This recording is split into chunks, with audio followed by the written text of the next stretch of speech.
Hello everyone, this is Gav and welcome to another video. This is going to be update number 3 on my Italeri 172nd Hawk build. Now this will be the final update before final one, because it's pretty much finished bar some parts I'm waiting on. So without further ado, let's just get into having a look at the plane. So generally it built up pretty well, and there was a few gaps, but they were just minor kind of gaps. They weren't huge big things or anything, so some gentle filling seems to have sorted most of them out. I need to get better with the whole sanding kind of thing, but that's kind of more me rather than I mean, I use these nail file sanding sticks. I got a pack of them where they've got different, well, they've all got a rough side and they've all got different smooth sides, but I mean, as you can see, they don't last very long. They fall apart, and they kind of work okay, but I'm always a bit hesitant to. I don't have a scribing tool, and I've tried using the whole kind of pin in my pin vise thing, and it just doesn't seem to work very well. So, and I don't have a scribing tool, so I'm always a bit hesitant to do too much where there's panel lines that might need rescribed. So I'll highlight a few areas that, you know, with a bit of better sanding skills on my part, I would have been able to kind of do a slightly better job. Although generally it's turned out okay. As you can see, it's done in the finish markings. I don't know what actual shade of grey it was. I just went with a mix of, for those who are interested, excuse me a second. So I used Revell Aquacolor 57 36157 grey matte, and I added in a couple of drops, not very much, maybe even a drop or two, my airbrush cup of Vallejo 995 German grey, just to darken it a touch, because the other grey I had was a dark grey and it comes out darker than this. I didn't show you, but I tried some pre-shading. My airbrush doesn't spray particularly thinly, and if you try and go close, then even with the pressure down, then you just get splatter and whatnot. So frankly, it was a bit rough and ready.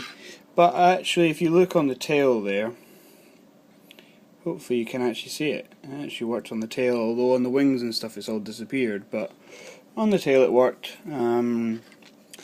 And stuff, so it wasn't a completely failed exercise. As you can see, there's no ejector seats in there because one was missing from the kit, so I do have another one, but I thought at some point I'm going to replace it with the missing one with a resin one. I thought I might as well just do both, so I'll leave them out for now. I don't have the cash for them just now, so that'll have to wait. So actually this will not get buttoned up for quite some time, so it's finished as is for now. But the cockpit's done. I mean, it's just pretty grey. I just vaguely picked out the instrument details on the console sides, and that's about it really. I'll have the canopy closed, but because it's quite a big canopy, you should still be able to see inside, not too bad. It had a black wash on it, but the panel lines they've picked it up in some places okay, but not in others, but they're still relatively visible. And it gave it a slightly kind of dirtier look. I added some very slight detail in the middle of the undercarriage bays there. I just used a little bit of thin gauge wire. That's actually a couple of strands here together here, but the glue and the paints, you know, mudged it up. In terms of armament, I just stuck the 2 drop tanks on it, and I painted them a different shade of grey just for a bit of visual difference.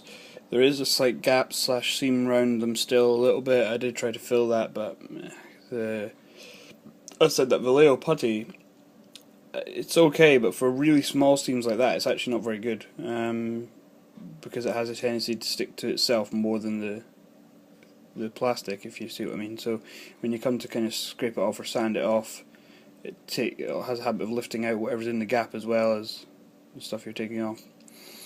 I've done a little bit of weathering with just a bit of soot weathering powder I have in one of these little Tamiya almost kind of makeup set things around the gun nozzle there, and also on these vents on the back. I'm not entirely sure what they are, but they kind of look like they might be kind of assistant power unit exhausts or something, so it looks quite cool.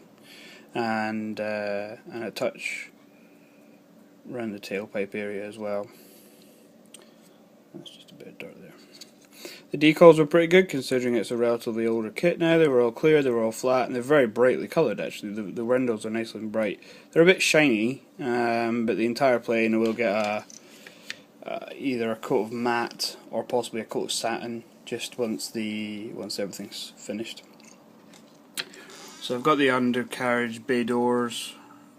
That's really bright, but the undercarriage bay doors are there. They're not that bright in real life, that's just the light shining on them. There you go, they've had a black wash just to pick out some of the details and dirty them up a little bit. So what am I waiting on? I'm waiting on main undercarriage legs. I did email Italeri and they said yes, that's fine, we'll send you those bits and it'll cost you €6, pay us by debit card or whatever, to which I then replied with my address and okay, let me know where to pay it, and I haven't heard back from them, so they're not actually on the way yet, I don't think. So I'll have to get back in touch with them, because the kit is as complete as it can be with the parts I have. So it will have undercarriage, and the canopy, and then at some point in the future, when I've got a bit of spare cash, I'll pick up some ejection seats as well. I could have possibly asked for that spare part actually, and if I found it, maybe I did. I may have done. I can't remember now. So I might get surprised and find out that actually I got one coming in the post anyway. If not, they'll get resin ones in the future, and the cockpit top will just stay loose for now, and I can pop them in at some point. Alright, so that'll do it for update number 3.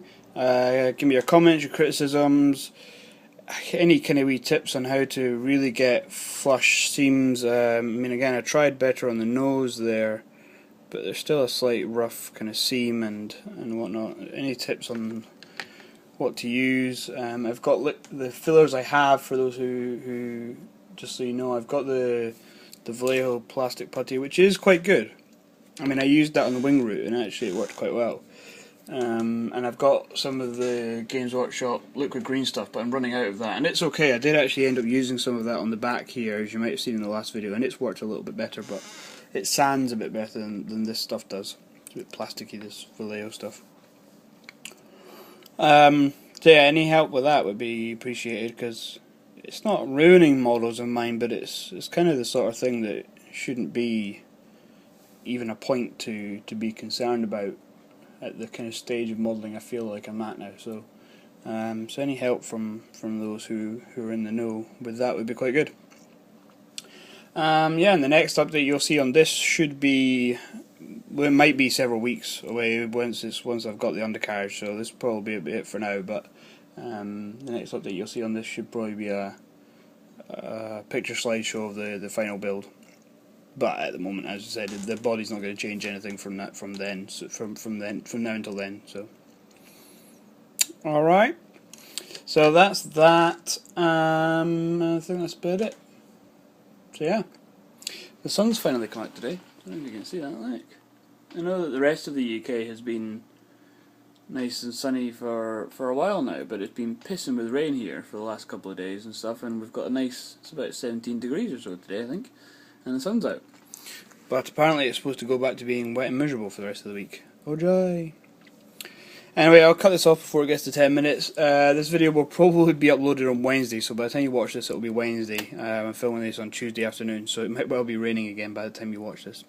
The internet at work seems to upload videos a heck of a lot quicker than my internet at home does, so for the sake of waiting until the next day till I get back into work to upload a 10-minute video in 5 minutes as opposed to 4 or 5 hours it seems to take at home for some reason, then yeah. So let me know your thoughts on this. Stay safe, keep modelling, and I'll see you in the next one.